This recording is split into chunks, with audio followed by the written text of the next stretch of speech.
I speak to lots of buyers of businesses.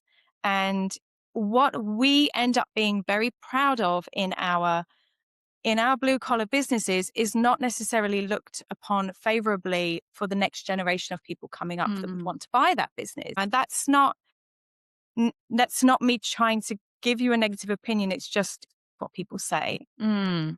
That's so interesting. Can you dig into that a little bit more? What do you mean, like the things that people have been proud of, like more focusing on the skill set, the customer relations, the quality of the work versus like the efficiency of the business, the profitability of the business? Or what did you mean by that? Can you share a little bit more?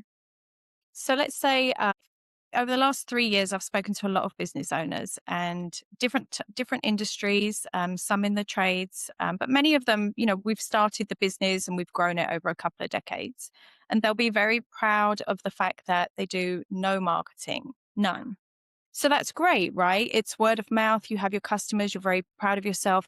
I spoke to a couple of businesses this week, and they're really proud of the fact that after hours they answer the phone themselves. And I actually had called one of those businesses to speak to somebody there, and we could polish isn't the right word, but we could kind of put things in place that it's okay. You're not giving up that personal touch because you put some automations in place or because you do some marketing or I know that there's so much pride. I remember when I first started my business with my partner, he would say I all the time and my guys. And then after a while we grew to a certain size and I was like, "Hey, do you think you could say like we?" Because they could hear him, you know?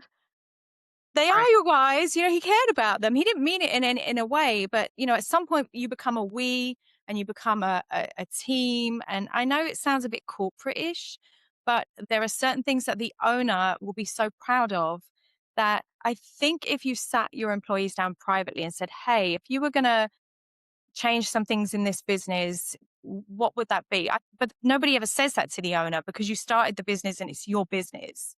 So there are many things that you have pride over that you could change and the business could be better.